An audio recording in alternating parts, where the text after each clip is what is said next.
Honey, honey, your new Lego set came in the mail. Send in the X-Wing.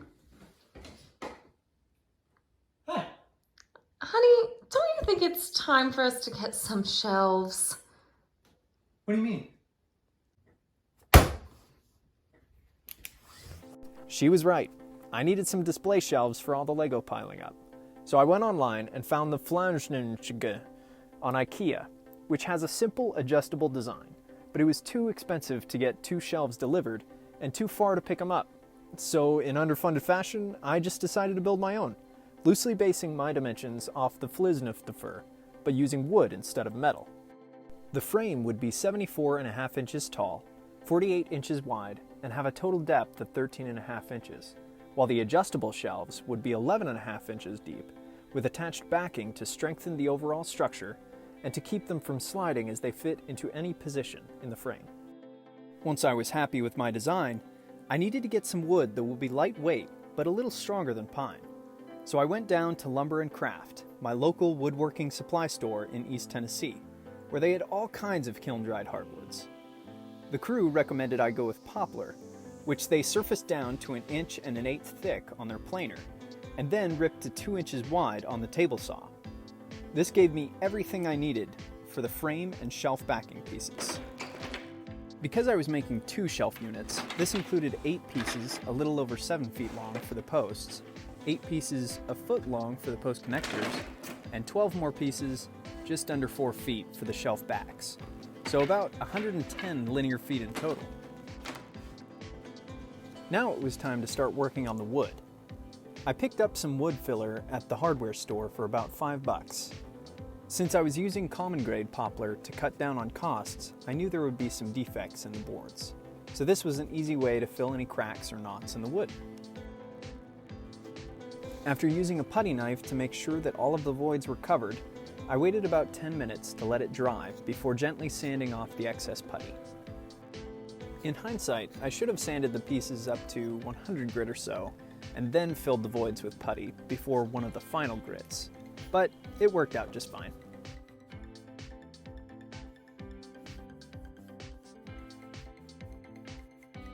Once those spots were smooth, using an orbital sander, I took a few passes on each side of the boards, starting with 80 grit and stopping at 120. If I was planning to finish the shelves with a rub-on finish, I would have went ahead and gone up to 200 grit. But since I wanted to use a spray finish, I didn't need to go that high just yet.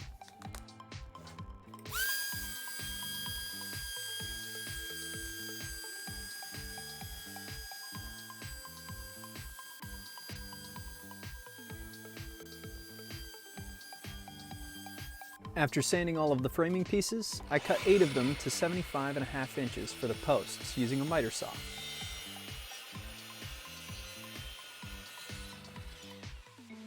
Next, I picked up 8 1x12x8 poplar boards from Lumber and Craft to use for the shelving. These were already surfaced on all 4 sides and uniformly 3/4 inch thick by 11.25 inch wide. So all I had to do was repeat the same sanding process that I used for the posts. Then, I cut all the 1x12s down to 48 inches long. I was borrowing most of the tools that I was using, and at this point I didn't have a miter saw to set up a fence. So all of my cuts had to be precise with a circular saw.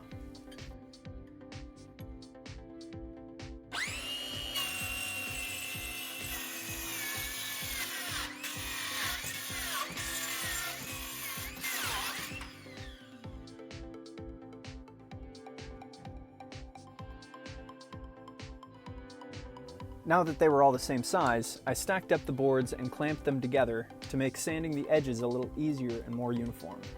Having only one clamp definitely made this an interesting process.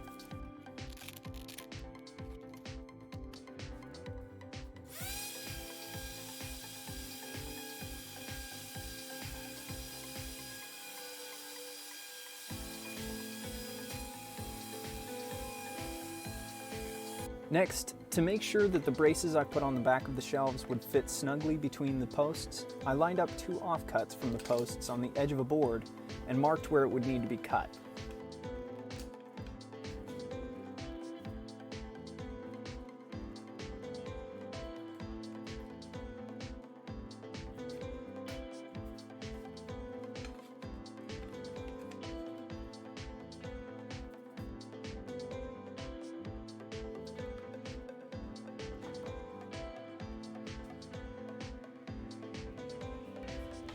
Thankfully, I had the miter saw available again, so I set up the fence and cut the bracing pieces to 44 inches long.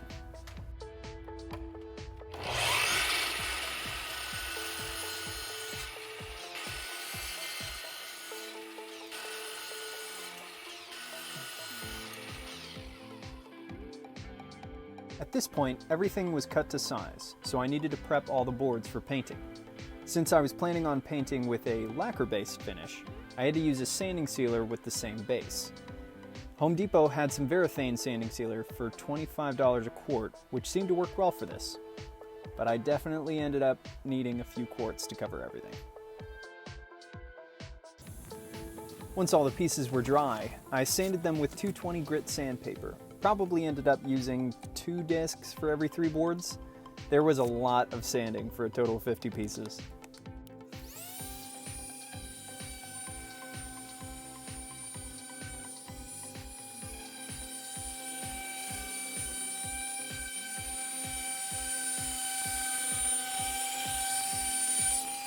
I was very impressed with just how smooth all the boards turned out.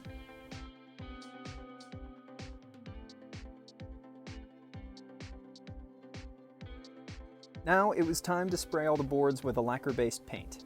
This was my first time spraying, so I had some help learning how to set up and use proper technique. Once I got the hang of it, it was very satisfying to watch the paint transform the wood. I went with white since it's a neutral color, and it would highlight all of my mocks and models displayed on the shelves.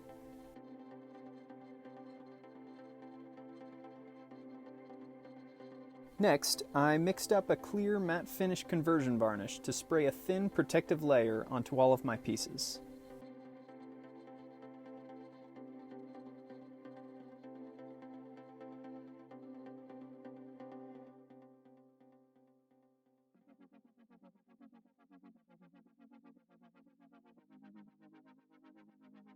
Once the finish dried, I was finally able to begin the process of putting the shelf units together.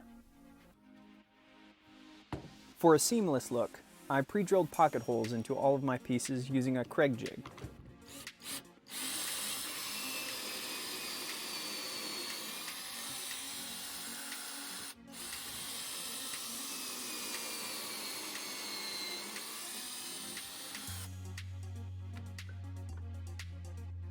I screwed my 11 1/4 inch long pieces into the edges of the posts,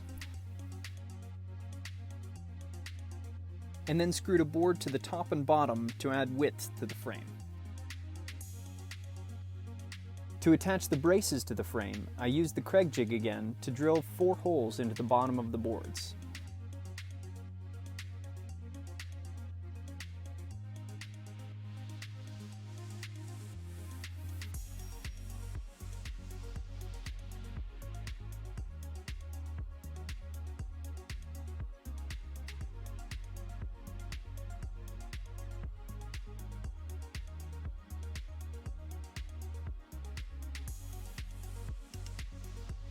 Then my friend helped me make a jig that would keep all of the pinholes equally spaced and consistent through the entire structure. And I used a piece of tape on the drill bit to stop me from going too far into the wood as I drilled all the pinholes.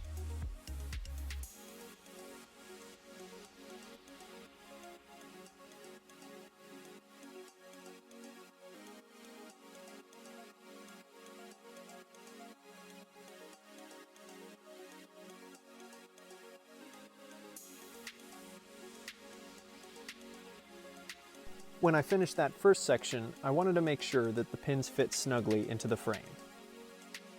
Since the adjustable shelves weren't already attached to the frame, I made another jig that would help me center and line up the braces on the back of the boards.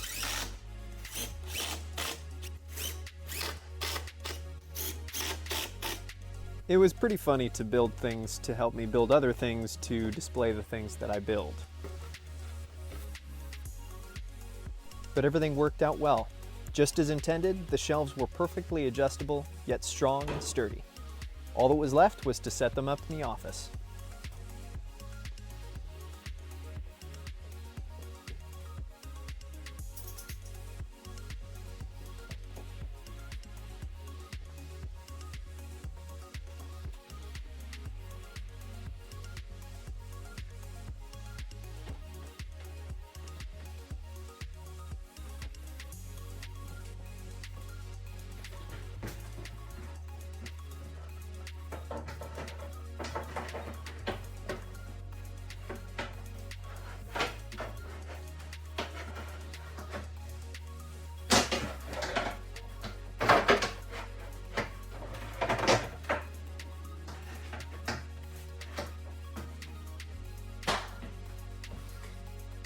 After the designing, hard work, mistakes, and a lot of help from my community, this project turned out much better than I expected and gave me a new appreciation for woodworking and functional art in general. But now for my favorite part. These shelves turned out to be the perfect way to display my entire LEGO collection while allowing me to add to it in the future, or even just store my sorted pieces.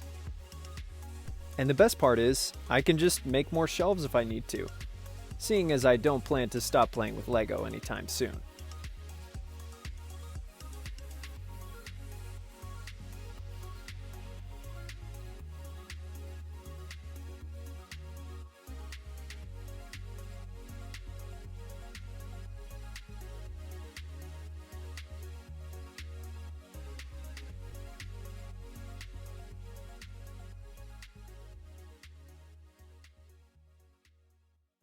Hey folks, welcome to Underfunded Projects. My name is Gabriel, and thank you for watching the video. I'm glad you made it to this part. I wanted to take a moment to give my kind of general thoughts on the process of building these shelves and doing this video as a whole.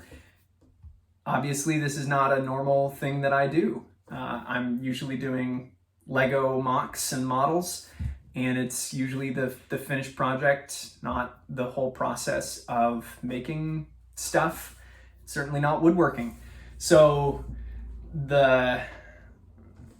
just making the video was certainly a learning process, let alone actually making the shelves. So there was just a whole lot of learning going on in this whole process. The building the shelves took about 200 hours alone. A lot of that turned out to be setting up and tear down at other people's shops where I used others' equipment and stuff like that, kind of on weekends and after work and stuff like that, hours at a time. If I would have just taken some time off work, it may have taken a week or two. I don't know. But here we are, and it was a great learning experience. Definitely gave me a lot more appreciation for woodworking and kind of building art and just other art in general. I mean, you never know how much work goes into anything until you try and do that thing. So it was great to kind of understand that a little more, and I certainly value woodworking and carpentry and all of that a lot more now that I've experienced a very small sliver of that thing. There were a lot of things throughout this process that I probably would have done differently going back. So I have a lot of feedback for myself, just kind of going back through and editing this video. If you have any feedback that you think would be helpful to me or someone else watching the video, please leave it in the comments below to kind of say, hey, here's something you could have done differently to save time on this or that, or anything like that. Huge thanks to my wife and the folks at Lumber and Craft in Johnson City, Tennessee, for all of their help. I actually work at Lumber and Craft in Johnson City. If you're ever in East Tennessee and you're into woodworking, come on by. It's a pretty cool place. Yeah, so I hope you enjoyed the video, and I'm gonna get to building some more Lego to fill these shelves up, and I hope you either like or dislike or comment or subscribe, whatever you want to do on this video, I'm okay with. There are going to be some bloopers and little mess ups that I'll show off here in the next few minutes if you enjoy laughing at other people's misfortune or mistakes. So, have a great day. Bye.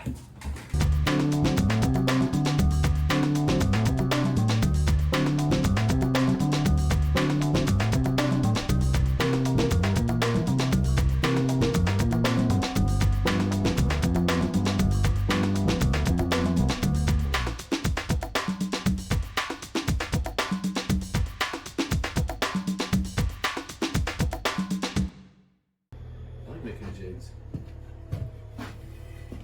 Doing a jig, making a jig. All same thing.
Honey, I don't think I should help you with this.